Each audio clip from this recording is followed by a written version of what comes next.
देख रहे हैं SPN9 न्यूज़। SPN9 न्यूज़ में आपका स्वागत है और मैं हूं आपके साथ नेहा। मोरबी पुल हादसा, तस्वीरें आपने सोशल मीडिया पर देखी होंगी किस तरीके से वायरल हो रही हैं। और देखिए यहाँ पर तस्वीरें देख के किसका दिल नहीं दहल सकता। वो तस्वीरें जहां 100 लोगों की जगह 500 लोग उस पुल पर चलते नजर आ रहे हैं और पुल अचानक से टूट जाता है। आखिरकार इस पूरी घटना का जिम्मेदार कौन है? आपसे भी मेरा सवाल है कि इस घटना का जिम्मेदार आप किसको मानते हैं? जिस तरीके से देखे जा रहा है कि परसों शाम गुजरात में मोरबी के देखा जा रहा था कि शाम 6 बजे यहाँ पर ये देखने को मिला किस तरीके से एक पुल टूटा। पुल पर ये देखा गया था कि 100 लोगों की जाने की अनुमति थी, लेकिन एक चंद पैसों के लालच में 100 की जगह 500 लोगों को उस पुल पर भेजा गया, सिर्फ चंद पैसों के लिए। देखिए, आज इसी मुद्दे पर हम बात करने जा रहे हैं और बात करने के लिए मेरे सहयोगी अबरार मेरे साथ मौजूद है। अबरार से हम जानना चाहेंगे कि सबसे पहले जिस तरीके से आज सुबह से देखा जा रहा है, परसों शाम 6 बजे ये घटना घटी थी। कल अहमदाबाद में देश के प्रधानमंत्री मोदी थे, लेकिन जनता के लिए उनके पास इतना वक्त नहीं था। कल अहमदाबाद में होते हुए भी वो मोरबी नहीं गए, मोरबी नहीं पहुंचे। आज वो मोरबी गए हैं। क्या यहाँ पर ये सवाल नहीं उठता है कि जिस तरीके से परसों शाम 6 बजे ये घटना हुई, देश के प्रधानमंत्री मोदी को परसों वहां जाना चाहिए था? अबरार से मैं यही सवाल लूंगी कि आपको क्या लगता है अबरार कि देश के प्रधानमंत्री मोदी को क्या गुजरात की जनता से प्यार नहीं है? क्योंकि गुजरात में 27 साल से बीजेपी राज कर रही है। अगर देखा जाए 27 साल से अगर एक राज्य में कोई पार्टी है तो इसका मतलब है कि जनता सरकार से कितना प्यार करती है। तो फिर देश के प्रधानमंत्री मोदी आज मोरबी क्यों पहुंचे हैं? देखिए, प्रधानमंत्री नरेंद्र मोदी दरअसल इस बात को बखूबी तौर से जानते हैं कि अगर वहां पर वो उसी समय पहुंचते तो जाहिर सी बात है कि जनता इस घटना के बाद जितनी ज़्यादा आक्रोशित है, उससे कहीं ना कहीं प्रधानमंत्री को लेकर के जो है सवालात ज़रूर उन पर दागे जाते हैं। और यही वजह रही कि उन्होंने कल के बाद आज का प्लान बनाया और आज भी वो एक तरीके से आप कहें कि जो डायरेक्ट नहीं जा रहे हैं, वो भी कहीं ना कहीं जा करके फिर वहाँ से यहाँ आएंगे। तो जाहिर सी बात है कि ये बात दर्शाती है कि दरअसल तमाम जो राजनीतिक दल ऐसी बातों को लेकर के लगातार राजनीति करते हैं और खुद प्रधानमंत्री नरेंद्र मोदी देश के अलग अलग राज्यों में जाकर के जो है भारी मंचों से इस बात को कहते हैं कि गुजरातियों को जो मान सम्मान दिलवाया गया है वो प्रधानमंत्री नरेंद्र मोदी की बदौलत दिलवाया गया है। तो आज जब पूरी तरीके से जिम्मेदारी तय करने की बारी आई, जब ये बात तय करनी होगी कि दरअसल उस पुल में जो घटना घटी है, जो पुल वो गिर गया है अचानक से, उसका जिम्मेदार कौन है। मात्र 8-10 लोगों की गिरफ्तारी आप करते हैं और ये तय हो जाएगा कि उन्होंने गिरवाया।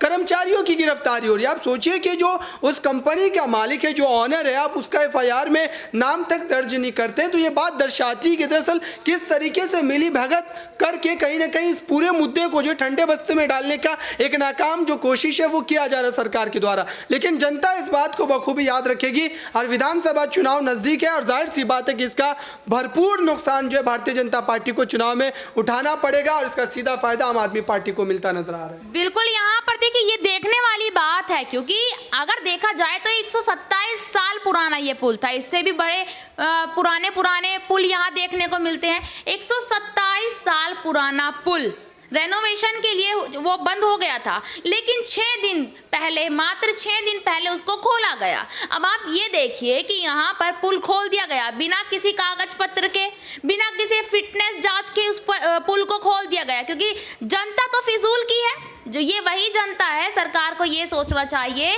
कि यही वही जनता है जिस जनता ने चुनको आपको CM से लेकर PM पद तक पहुंचाया और आपने उस जनता के साथ खिलवाड़ कर दिया। देखिए, ओवेरा नाम की कंपनी है, यहाँ पर ओवेरा नाम की कंपनी है, घड़ी बनाने की कंपनी के हाथों आखिरकार पुल की मरम्मत की जिम्मेदारी कैसे चली गई, ये जो सबसे बड़ा यहाँ सवाल उठता है।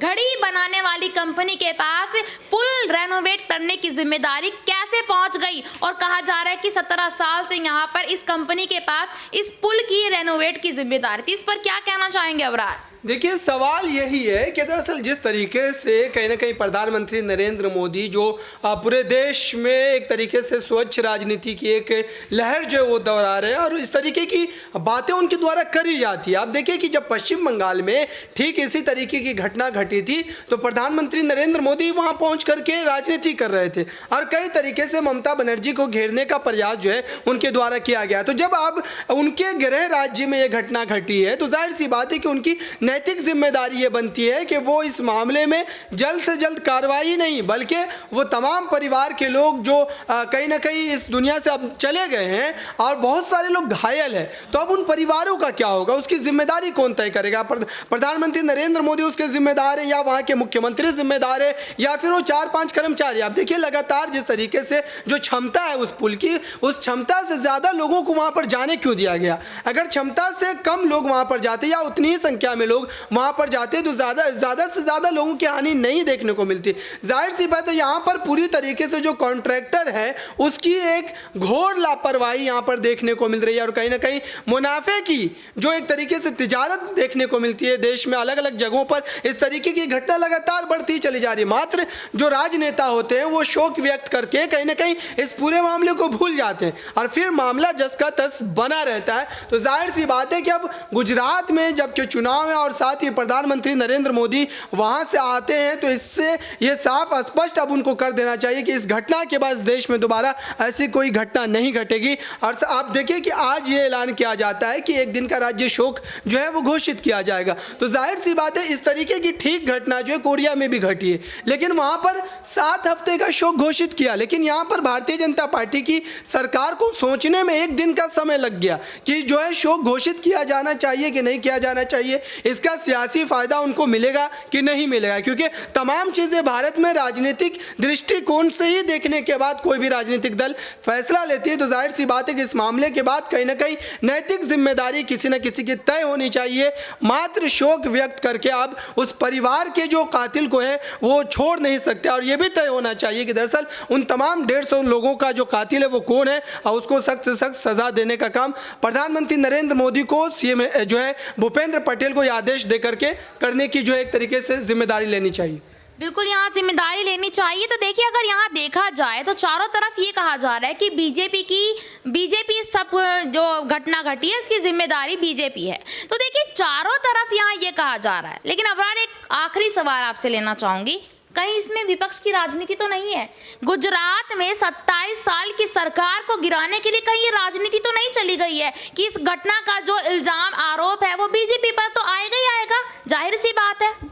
देखिए जहाँ तक राजनीतिक आरोप की बात है कि विपक्षी दलों ने इस तरीके के हथकंडे इस्तेमाल किए तो ये तमाम बातें कहीं ना कहीं जो प्राथमिक जांच है उसके बाद ही स्पष्ट हो जाएगी। अगर अभी की बात की जाए तो जाहिर सी बात है कि इस तरीके की घटना घटने के बाद ऐसा राज्य जहाँ पर आने वाले 1 महीने के बाद चुनाव होने उसके लिए जनता अपने मतों का इस्तेमाल करने वाली है सरकार को चुनने के लिए, तो जाहिर सी बात है कि कोई भी विपक्षी दल इस मुद्दे को भुनाने की कोशिश करेगा। जैसा कि भारतीय जनता पार्टी भी अलग अलग राज्यों में जब इस तरीके की घटना घटती है तो करती है। तो प्रधानमंत्री नरेंद्र मोदी और जो सीएम भूपेंद्र पटेल है उनको ये बात अब तय करनी होगी कि इस मामले का जिम्मेदार कौन है। मात्र अगर इस तरीके से बयानबाजी करके कहीं ना कहीं इस मामले को ठंडे बस्ते में जो डालने का काम किया जा रहा है उन तमाम लोगों के लिए घोर अन्याय होगा जिन लोगों ने अपने परिवार के लोगों को वहां पर खोया है। देखिए बिल्कुल यहाँ पर ये देखने वाली बात है, अबरार ने सारी जानकारी दी। यहाँ पर आखिरकार आज भी यही सवाल उठता है कि गुजरात के मोरबी की जो घटना हुई है आखिरकार उसका जिम्मा कौन उठाएगा? क्या बीजेपी उठाएगी या वहाँ की जनता? क्योंकि ये कहा जा रहा है कि जनता की कमी है कि जनता 100 की जगह 500 लोगों में वहाँ पहुँच गई है। बिल्कुल ये सवाल यहाँ उठता है और इस सवाल का जवाब जाते जाते आपसे भी जानना चाहेंगे, हमें कमेंट बॉक्स में ज़रूर बताइए। आज के लिए इतना ही, फिर मिलूंगी आपसे किसी दूसरे मुद्दे को लेकर। तब तक के लिए देखते रहिएगा SPN 9 न्यूज़। धन्यवाद।